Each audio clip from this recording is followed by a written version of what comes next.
Hello, and welcome to this introductory video to Addivox. Addivox is a software synthesizer designed for wind controllers, like the ZWI.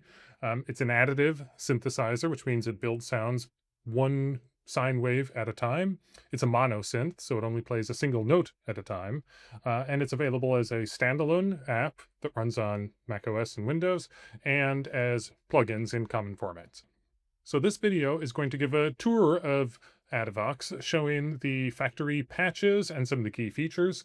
What this video will not show is a detailed description of everything that's going on in the UI.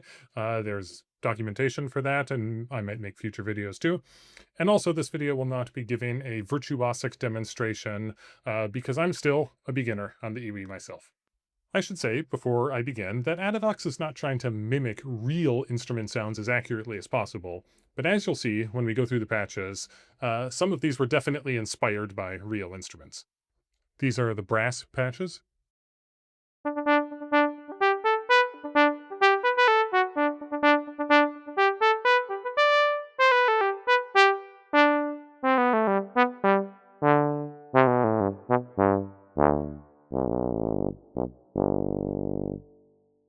And these come in a few different varieties that have more or less emphasis on the higher harmonics. So there's bright brass,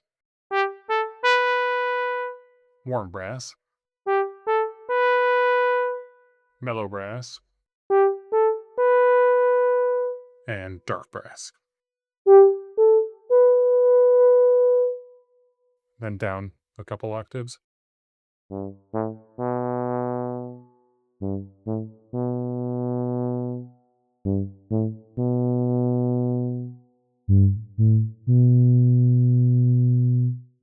Then there's the reed patches. Bright reed.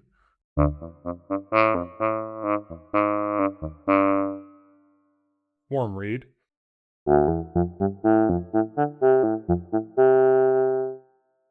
And hollow reed, which has an emphasis on the odd harmonics. It makes it sound clarinety.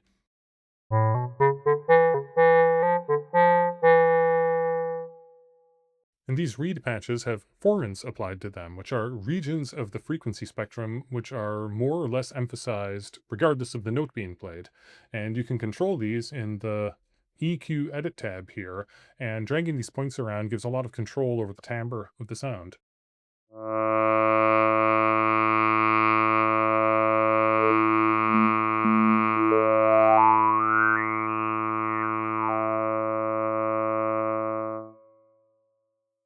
This next group sound like organs.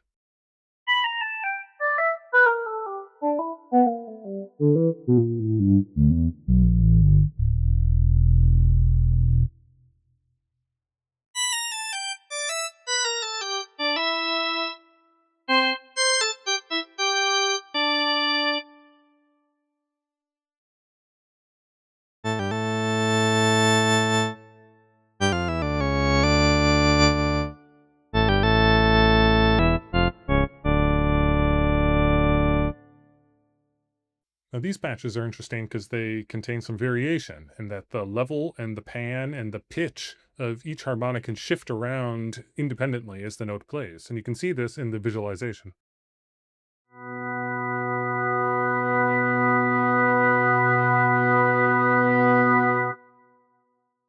You can increase the amount of this variation to create a more dynamic sound.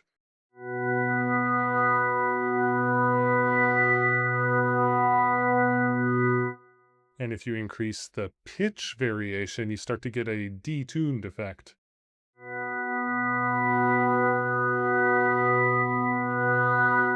And if you really increase the pitch variation, you can create some non-musical sounds.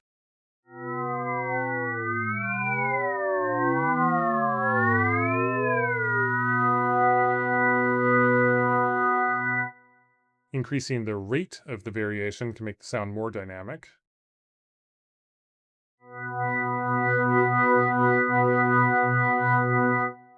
Or if you increase the rate a lot, you get a very fluttery sound.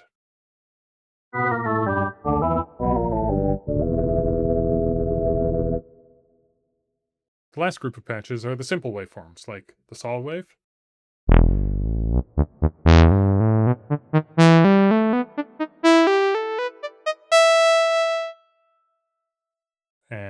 the square wave,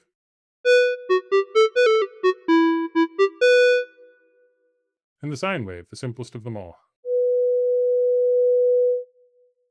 In the high range, this sounds like a nice simple whistle.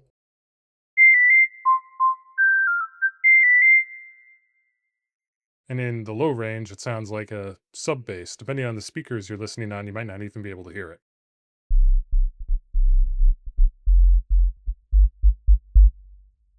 Now I'll use the sawtooth to demonstrate some of the effects that Addivox has, which are the only part of the synth that take place after additive synthesis and operate on the final waveform of the sound.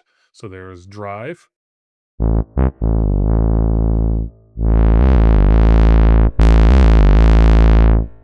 chorus,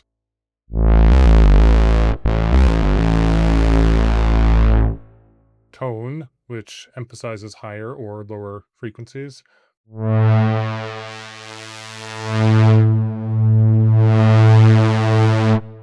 and reverb.